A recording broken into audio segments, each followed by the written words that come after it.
तो भाई कल अपन ने पढ़ा था लास्ट क्लास में बैलेंस्ड फोर्सेस क्या होती हैं। बैलेंस्ड फोर्स होती हैं जहाँ पे चीज़ इक्विलिब्रियम में होती है। इक्विलिब्रियम का मतलब नेट फोर्स इज जीरो। तो कोई भी अगर अरेंजमेंट है, कोई भी अगर मास है, उस पर अगर नेट फोर्स जीरो है, नेट फोर्स जीरो का मतलब बहुत सारी फोर्सेस उस पर लगी बट नेट रिजल्ट कुछ नहीं निकल के आया, सारी फोर्सेस आपस में कैंसिल आउट हो गई।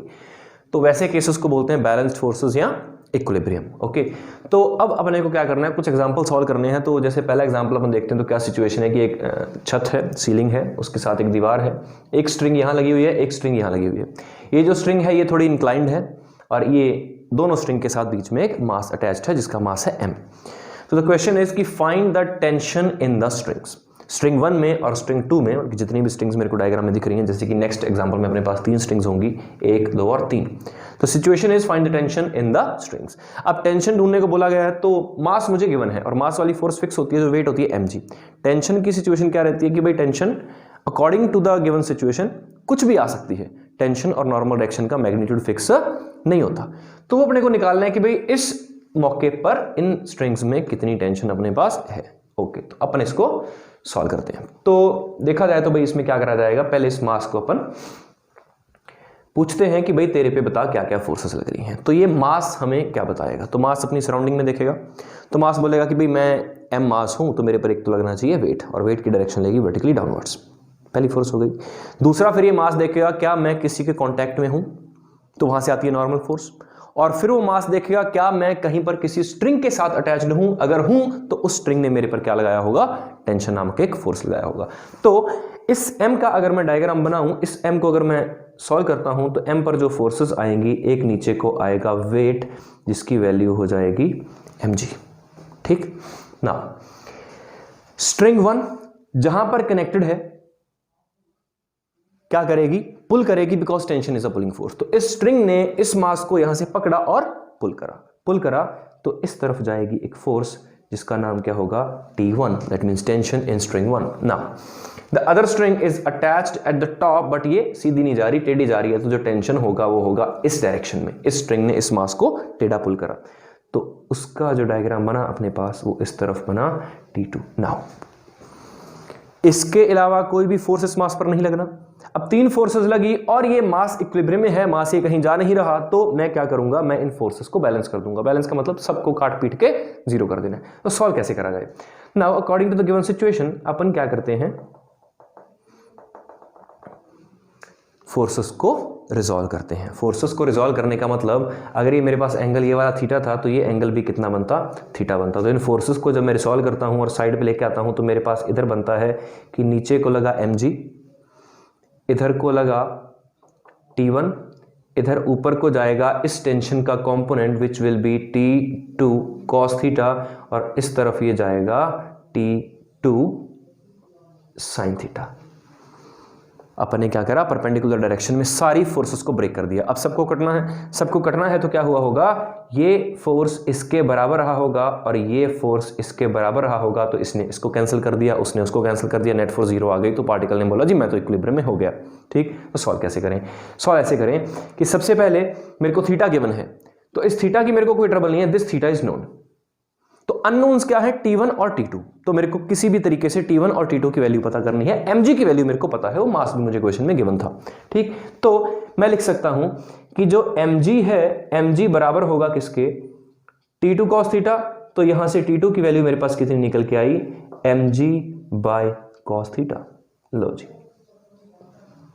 T2 तो सॉल्व हो गया, m पता है, g पता है, थीटा पता है, दैट मीन्स T2 की वैल्यू मेरे पास आ गई। ठीक, नाउ व्हाट इज T1। तो अगर मैं इन दोनों की इक्वेशन बनाता, इनको मैं लिखता, तो मेरे पास क्या निकल के आता, मेरे पास निकल के आता कि T1 is equal to T2 sin theta. Horizontal forces जो है, T1 इधर लगा, T2 sin थीटा इधर लगा, दोनों आपस में कटे, दैट मीन्स इसको बराबर होना था। तो अब T2 की वैल्यू मेरे पास आ चुकी है, तो T2 की वैल्यू में यहां अगर सब्स्टिट्यूट कर दूं तो मेरे पास आता T1 is, what is T2, T2 is mg by cos theta, साथ में लगा एक साइन थीटा, तो मेरे पास T1 की वैल्यू कितनी निकल के आ गई, mg tan थीटा। तो टारगेट अपना कंप्लीट हो गया। टारगेट क्या था, T1 T2 को फाइंड करना। तो T1 की वैल्यू भी पता चल चुकी है और T2 की वैल्यू पता चल चुकी है। तो this is the solution of this question. T1 T2 दोनों अपने को मिल गए। ओके, ठीक। अब अपन देखते हैं कि भाई नेक्स्ट एग्जांपल हमारा क्या कह रहा है हमें। तो नेक्स्ट एग्जांपल में सिमिलर सिचुएशन है, मासेस लेकिन 2 हो गए और अरेंजमेंट में थोड़ा सा एक एडिशन हो गया, ठीक। तो ऐसा डायग्राम तो था ही, लेकिन उसके नीचे भी एक स्ट्रिंग आ गई और नीचे भी मास आ गया m2। अब अपन क्या करें, अब इसको अपन करते हैं सॉल्व, ठीक। तो स्टार्ट करते हैं m2 से। तो m2 को अगर पूछा जाए कि भाई m2 पर क्या क्या फोर्सेस लगी, तो अगर मैं बनाता हूं डायग्राम ऑफ m2 तो वो मेरे पास बन के आता है ऐसे कि भाई दिस इज m2 और ये m2 का नीचे को वेट लगा कितना m2g है, वेट तो नीचे ही लगेगा। तो इस मास पर जो वेट लगा वर्टिकल नीचे, और इस मास ने जब इधर उधर देखा तो उसको पता चला भी एक स्ट्रिंग मेरे साथ जुड़ी हुई है।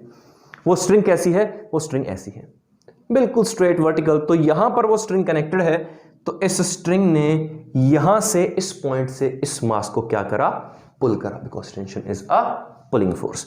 तो इस m2g के साथ जो ऊपर को टेंशन मेरे को मिलेगी, अगर मैं इस स्ट्रिंग को नाम देता हूं this is string number 1, this is string number 2, this is string number 3, तो दिस इज T1। क्या इसके अलावा कोई और फोर्स लगेगी m2 पे? नहीं। क्यों? कहीं और कांटेक्ट नहीं है, कोई और स्ट्रिंग भी अटैच नहीं है। तो m2 को रहना है बैलेंस्ड, बैलेंस्ड रहना है तो इन दोनों को क्या होना पड़ेगा, बराबर होना पड़ेगा। तो T1 की वैल्यू तो मेरे पास आ गई, T1 is m2g। Clear? T1 मुझे मिल गया। नाउ m1 के पास चलें। m1 के पास चलेंगे तो हमें क्या मिलेगा, m1 के पास जाते हैं तो हमें मिलता है m1 का डायग्राम। तो जब मैं बनाता हूं diagram of m2, diagram of sorry m1, ठीक है, तो क्या निकल के आएगा कि जी ये m1 था और इस m1 पर जो फोर्सेस लगी, सबसे पहले उसका खुद का वेट। तो एक सीक्वेंस होता है अपने पास, वेट को अपन पहले चूज कर लेते हैं, वेट तो आना ही आना और वर्टिकली डाउनवर्ड जाना, और वैल्यू भी पता है उसकी। उसके अलावा इस मास ने क्या महसूस करा कि भाई 3 स्ट्रिंग्स मेरे साथ अटैच्ड हैं।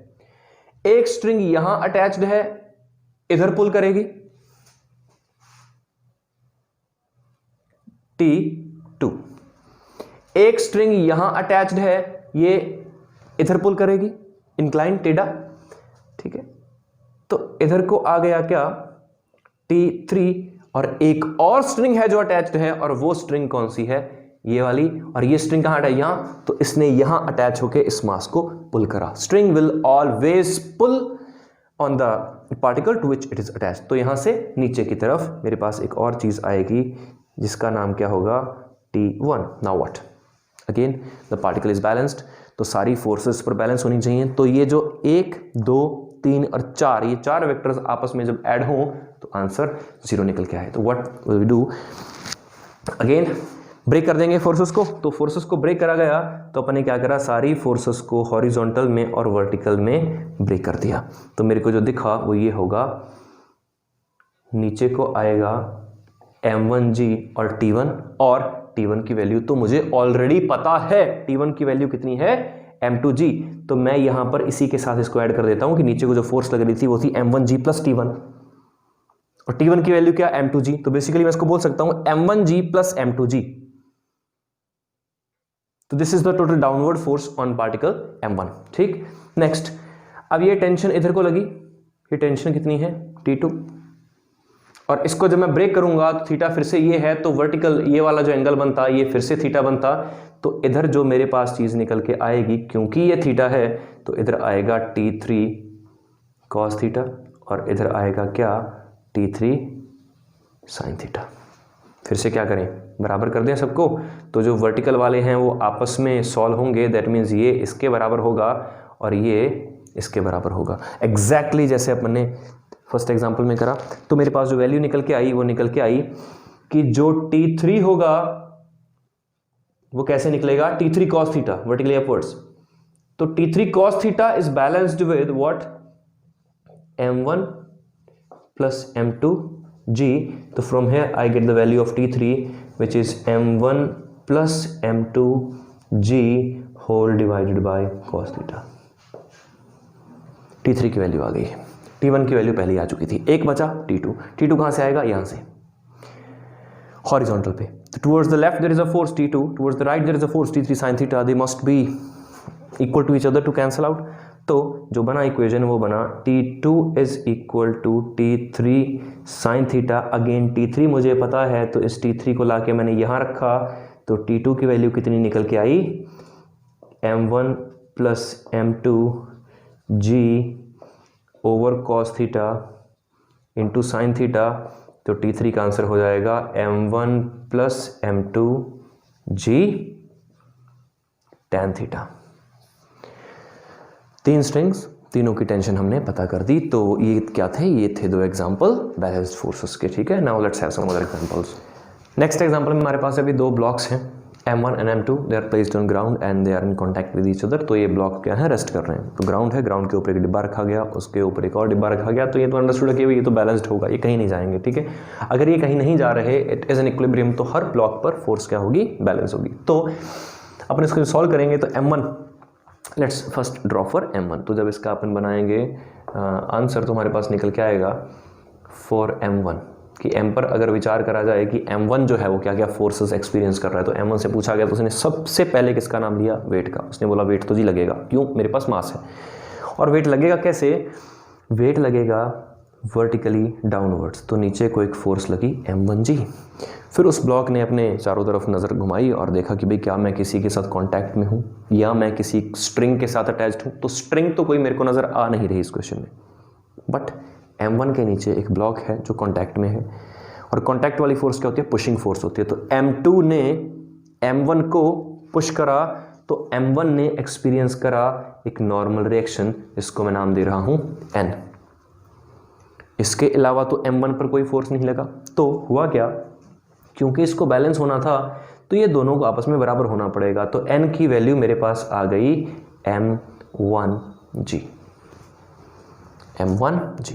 अब सिमिलर डायग्राम जब मैं बनाता हूं M2 के लिए, तो M2 के लिए सिमिलर चीज़ मैं बनाता हूं तो मेरे पास आएगा M2। तो M2 के ऊपर फोर्स क्या लगी? M2 पर एक फोर्स लगी नीचे को M2G, the weight of block number 2। इसके बाद कॉन्टैक्ट देखना है। तो कॉन्टैक्ट जो है M2 का वो क्या है? एक तो जमीन के साथ है नीचे, एक M1 के साथ है ऊपर, और जहां जहां कॉन्टैक्ट होता है वहां वहां नॉर्मल फोर्स होती है, नॉर्मल रिएक्शन। तो M2 ने कहा भाई एक तो ग्राउंड है, जो ग्राउंड मेरे को पुश कर रहा है नीचे से ऊपर की तरफ। क्यों? ग्राउंड नीचे, ब्लॉक ऊपर है, तो ग्राउंड ने पुश करा उसको। उस नॉर्मल को मैंने लिख दिया कि वो नॉर्मल है N'। अब एक और जगह कॉन्टैक्ट है, वो कॉन्टैक्ट कहाँ है? M1 और M2 दोनों के बीच में। तो M2 ने महसूस करा कि भाई मैं यहां पड़ा हूं और मेरे ऊपर एक और ब्लॉक है। उस ब्लॉक ने मेरे को क्या करा? पुश करा। वो ऊपर, मैं नीचे, तो पुश कैसे मिलेगा? नीचे को मिलेगा। क्यों? पुश तो मेरे पे लगा ना, और मैं यहां कौन हूं? M2। तो M2 ने कहा एक मेरे ऊपर पुश लगा है, normal reaction due to M1। अब उसकी वैल्यू क्या होगी? उसकी वैल्यू होगी N by Newton's third law. Newton का थर्ड लॉ कहता है कि भाई अगर हम कोई फोर्स किसी पर लगाते हैं तो वो उतनी ही वापस हमारे ऊपर लगती है। तो जब अपन M1 को सॉल्व कर रहे थे तो ये N क्या था? जब हम M1 को सॉल्व कर रहे थे तो ये N क्या था? M2 ने M1 को पुश करा, उतना ही M1 ने M2 को पुश करा in the opposite direction. Value बराबर, डायरेक्शन ऑपोजिट। अब इसके अलावा M2 पर कोई फोर्स नहीं, हमने वेट भी इंक्लूड कर लिया है और 2 कॉन्टैक्ट जो थे वो भी इंक्लूड कर लिया। अब होगा क्या? ये जो फोर्सेस होंगी आपस में बैलेंस्ड होंगी, तो जो ऊपर को फोर्स जा रही है that will be equal to the total downward force. And what is the value of N? That is M1G। तो N' will be M1G plus M2G। तो ये 2 चीज़ जो अपने से पूछी गई थी, दोनों का अपने पास आंसर जो है वो आ चुका है। ठीक, अब नेक्स्ट एग्जांपल जो है उसमें थोड़ी सी मॉडिफिकेशन है। मॉडिफिकेशन क्या है? M1 M2 2 ब्लॉक्स हैं और ऊपर से एक्सटर्नल फोर्स लग रही है। सिचुएशन समझो कि भाई ग्राउंड है, ग्राउंड के ऊपर 2 ब्लॉक्स पड़े हैं और ऊपर वाले ब्लॉक को अपन ऐसे पुश कर रहे हैं नीचे को। चाहे तो मान लो कि भाई कोई पर्सन होगा जो इसको फोर्स लगा रहा है, बाय एनी मीन्स अपने को ये एक्सटर्नल फोर्स F गिवन है। अपने को उस चीज़ की गहराई में नहीं जाना कि भाई ये फोर्स कहाँ से आया, कैसे आया, आ गया, गिवन है। सॉल्व कैसे करें? सॉल्व जब करेंगे तो फिर से M1 के लिए जब मैं डायग्राम बनाऊंगा तो M1 के लिए क्या निकल के आएगा? M1 बोलेगा मेरा एक तो लगा वेट M1G, एक मैं डायरेक्टली ये फोर्स एक्सपीरियंस कर रहा हूं नीचे को, तो एक ये फोर्स मेरे पर लगी F। ये दोनों फोर्सेस नीचे हो गई, F भी तो नीचे को लगा, वेट भी तो नीचे को लगा, और एक मेरा नीचे कॉन्टैक्ट था किसके साथ? M2 के साथ। तो M2 ने मेरे को ऊपर को पुश करा, similar manner like in the previous example. तो ऊपर को एक फोर्स लगा, दैट इज नॉर्मल। अब ये नॉर्मल किसके बराबर होगा? नॉर्मल टोटल डाउनवर्ड फोर्स के बराबर होगा। तो ये आ चुकी है मेरे पास N की वैल्यू। ठीक है, that is F plus m1g। Now again similarly when we draw a diagram for m2, तो m2 क्या बोलेगा, m2 बोलेगा सबसे पहले मेरे ऊपर लगा मेरा वेट, उसके बाद मेरे ऊपर लगा ग्राउंड से नॉर्मल रिएक्शन, जैसे लास्ट एग्जांपल में था, तो m2 ग्राउंड ने करा पुश ऊपर को n डैश। अब क्योंकि जब मैंने m1 को पुश करा था ऊपर को, तो m1 ने मेरे को पुश करा होगा नीचे को, तो एक नॉर्मल नीचे को निकल के आया n। क्या हम सारी फोर्सेस इंक्लूड कर चुके हैं? m2 के लिए m2 का वेट हो गया, m2 के दोनों कांटेक्ट हो गए। अब सोचने वाली बात यह है, क्या ये F फोर्स मैं m2 के डायग्राम में इंक्लूड करूंगा या नहीं? नहीं। क्यों नहीं? क्योंकि F फोर्स m2 पर लगा ही नहीं। F फोर्स तो किस पर लगा रहा था? m1 पर लगा रहा था। तो m1 के डायग्राम में अपन उसको इंक्लूड कर चुके हैं। उस फोर्स का m2 के ऊपर डायरेक्ट एप्लीकेशन है नहीं। तो अपने को कोई अधिकार नहीं है कि भाई जो फोर्स m1 पर लग रहा है वो m2 के डायग्राम में क्यों आए, नहीं आना चाहिए, नहीं आएगा। ठीक, सिर्फ यही फोर्सेस होंगी जो यहां लगेंगी। इनको सॉल्व करा जाएगा, इनको सॉल्व करा जाएगा तो निकल के क्या आएगा कि जो टोटल डाउनवर्ड फोर्स है that is equal to the total upward force. तो this n dash must be equal to n plus m2g। n की वैल्यू मेरे पास है, तो ये मेरे पास जो n डैश बनेगा वो होगा कितना, f plus m1g plus m2g। Answer तो आ चुका है। अब देखने वाली बात क्या है? देखने वाली बात यह है कि भाई f तो सर आ गया यहाँ पे। आप तो कह रहे थे कि इस पर f लगेगा नहीं, बट वहाँ तो शो हो रहा है। शो हो रहा है, बिल्कुल हो रहा है, बट उसका डायरेक्ट एप्लीकेशन अपने को नहीं करना होता। होता क्या है, जब भी मान लो कोई फोर्स ऊपर से लगाई जाती है, वो क्या करती है, इस m1 वाले ब्लॉक पर एक पुश लगाती है नीचे को। उससे ये वाला जो कॉन्टैक्ट होता है और ये वाला जो कॉन्टैक्ट होता है, ये कॉन्टैक्ट स्ट्रांग हो जाता है और बढ़ जाता है। दोनों एग्जांपल्स में अपन फील करें, इसमें सिर्फ ब्लॉक्स पड़े थे, इसमें एक्स्ट्रा फोर्स आ गई, तो ध्यान से देखोगे तो m1 m2 के बीच का नॉर्मल भी बढ़ गया। पहले m1g था, अब कितना आ रहा है, m1g प्लस f। और नॉर्मल रिएक्शन होता क्या है, कॉन्टैक्ट फोर्स, जितना तगड़ा कॉन्टैक्ट उतनी ज्यादा नॉर्मल रिएक्शन की फोर्स बढ़ गई। तो बढ़नी ही तो थी, ये कॉन्टैक्ट भी तो मजबूत होगा। सिमिलरली अगर ये कॉन्टैक्ट मजबूत हुआ तो भाई ये भी तो मजबूत होगा। तो ये भी आंसर में क्या आया, F यहां शो हो गया। बट द पॉइंट इज वो अपने आप यहां नॉर्मल से चल के पहुंच जाएगा, अपने को डायरेक्ट M2 के डायग्राम में शो नहीं करना, ये अपन सीखने की कोशिश कर रहे हैं। तो जो फोर्स जिस पे लगती है डायरेक्टली सिर्फ उसी के डायग्राम में शो होती है, आगे उसका जो प्रोपगेशन होता है वो ऑटोमेटिक होता है। अगर उस F का आगे कहीं इंफ्लुएंस पहुंचना है, वो थ्रू द सोल्यूशन पहुंच जाएगा अपने आप, अपने को नहीं लगाना होता। अपने को कहां लगाना है, जहां एक्चुअल में उसका प्रेजेंस था। ठीक है।